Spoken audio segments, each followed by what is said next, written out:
everything might not be fun. Yeah, the politicians keep saying, why is our healthcare system so expensive? And like, duh. How does that make any sense? We'll figure it out.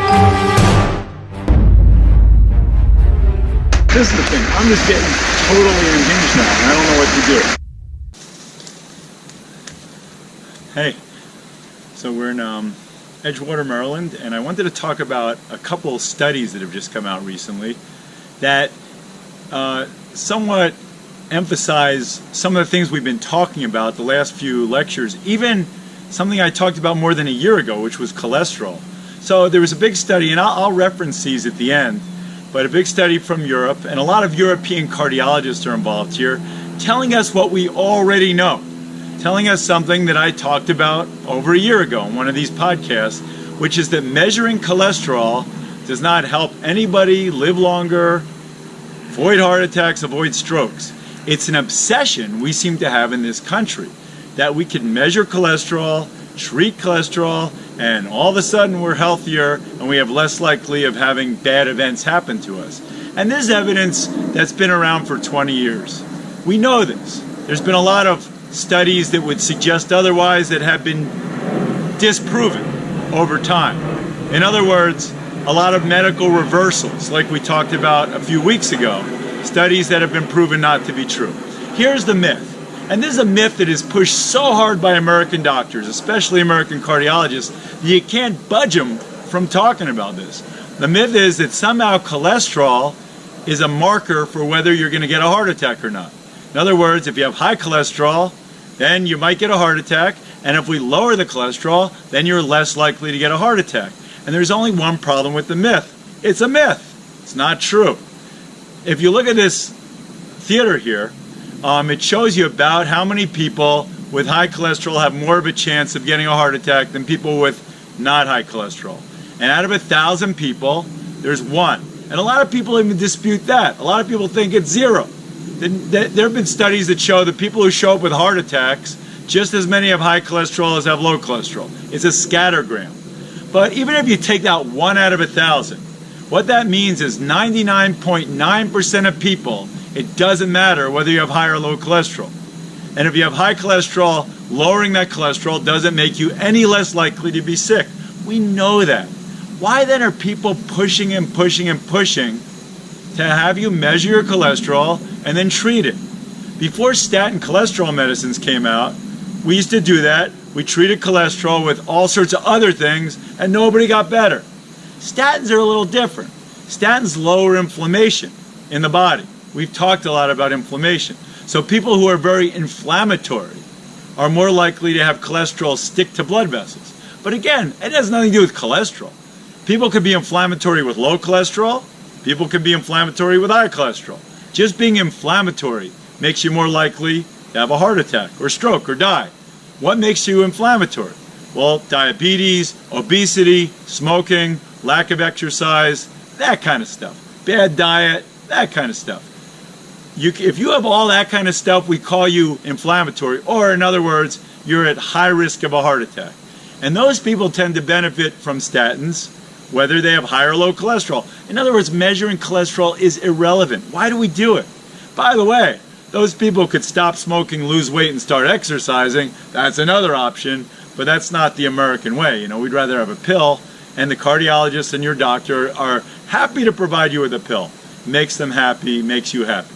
So I've had patients come to me and say, and I've told them this, and they go to their cardiologist. The cardiologist said, you are going to get a heart attack if we don't lower your cholesterol. They put them on a pill, their cholesterol goes way down, and then they come to me and say, Doc, why are you going to let me die? Thanks a lot, Doc. That's really nice because my cardiologist saved my life by lowering my cholesterol. In other words, because the number got better, they figure they're healthy and they'll keep eating the Doritos and not exercising and whatever. But they somehow think they're healthy. Again, it's a false marker. It's like a myth. It's like a religion. A lot of doctors in this country adhere to these religious beliefs that if you fix numbers, you help people get better. They're obsessed with this. I don't know what's going on in medical school, how they turn these smart people into dumb people, but somehow if you wear a white coat and you say dumb stuff, people believe you. but that seems to be the way it is in this country. Doctors have become the mouthpieces of pharmaceutical companies and of specialty societies that push this information that's not true. What benefit does a doctor have you lower your cholesterol? The benefit is you do something as a doctor for the patient, and the patient feels like, God, I'm glad I went to that doctor, I'm going to keep coming. Now we know cardiologists and other doctors, I pick on cardiologists, but cardiologists do stress tests that are unnecessary, carotid ultrasounds that are unnecessary, echocardiograms that are unnecessary, stents that are unnecessary. We've talked a lot about that. And all that stuff gives them a lot of money. That's why they're among the richest doctors out there, doing all these unnecessary tests. And patients feel good because they get the test and they feel good. But again, treating cholesterol and lowering it doesn't give a doctor extra money, but it makes the patient feel good. And doctors like having the patient feel good, even if it's all bullshit, which lowering cholesterol is. A similar study came out the same week, which said taking aspirin, if you don't have heart attack or stroke risk, doesn't do you any good. We know that. The funny thing is, I told my patients that all the time. But after the study came out, a lot of my patients who I've told this to, and I've documented it in previous notes that I showed them, I told them you don't have to take the aspirin. Now they said, Doc, why do I have to take the aspirin? I said, you don't have to take the aspirin. Well, a lot of times, again, their cardiologist put them on the aspirin and said, take this aspirin. An aspirin a day keeps the doctor away. Or is that an apple? But an aspirin does, and I don't like that idea of keeping the doctor away, but people think if they take an aspirin, they're not going to get a heart attack. Again, a myth. Lots of myths. Take this pill, take that pill, lower this number, fix that number, and you're going to be healthier. These myths are pushed by doctors. So when you go to your doctor, you're going to get a lot of these myths. The biggest thing I see in my experience is doctors do not critically look at the information they're given. If a specialty society tells them, like we talked about previously, that if you don't go on a blood thinner, you have a 10% risk of having a stroke every year, the doctor's just going to spout that out and not really look at where that number came from and find out that's not true. 10% maybe has a little dot on their CAT scan, but they don't actually get a real stroke that gives them symptoms. That's more like a 0.5%. The doctors don't look at the numbers. And with cholesterol, that's been the case. This myth is so pervasive in our society that doctors keep pushing it, and even doctors believe. And I think it gives doctors secondary gain. Aspirin too. So what are we going to do about this? Well, there's an interesting cartoon I always show in my talks, which basically shows you what the problem is. As we're focused more on these numbers and fixing these numbers, we miss the big picture. Like I said, as Osler said, my doctor hero, the founder of Hopkins, whose every idea has been discarded in favor of number chasing, which is what our medical system is now. Osler said, listen to the patient. Look at the patient. See what's wrong with the patient. And then fix that. Work on that. Don't measure a bunch of numbers and fix that, because these numbers may have nothing to do with what's wrong with the patient, as in the case of cholesterol. Instead of measuring cholesterol, and if someone has a normal cholesterol saying, hey, you're in good shape, even though they're heavy, even though they smoke, even though they eat poorly, even though they don't exercise, you're going to tell them they're healthy because they have a normal cholesterol?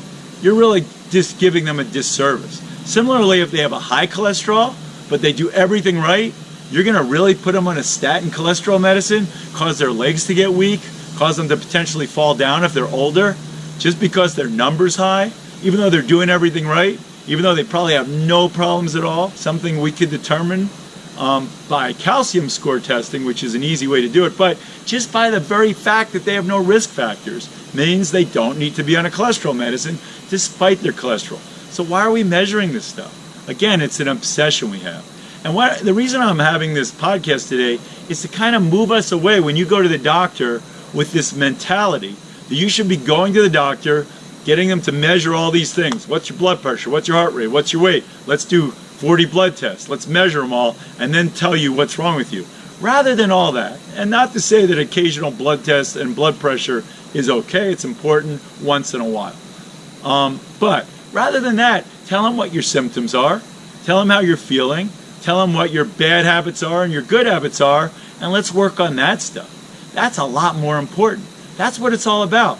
It's the most telling way to tell if you have a heart disease is if all of a sudden you're getting more short of breath when you're doing an activity that was easy before, or you're getting chest pain when you're doing an activity that you didn't get chest pain before, or if you have these risk factors, diabetes, uncontrolled high blood pressure, obesity, smoking, family history.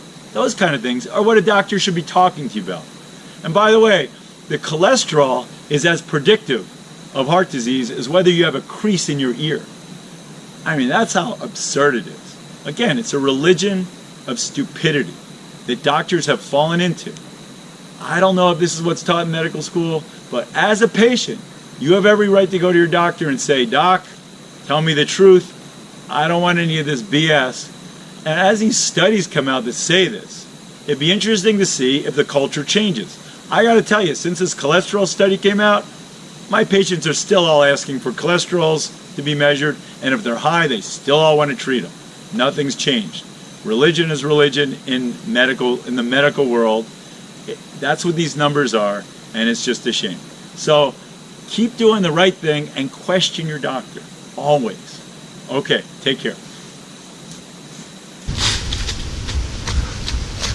Hey, so if you're equally annoyed by our dysfunctional healthcare system and all the garbage you're being fed, then give me an email, log on to my website, which is listed down here. Let me know what you want me to talk about, and I'll just keep feeding you information, and we'll discuss this and hopefully make some changes. See you later.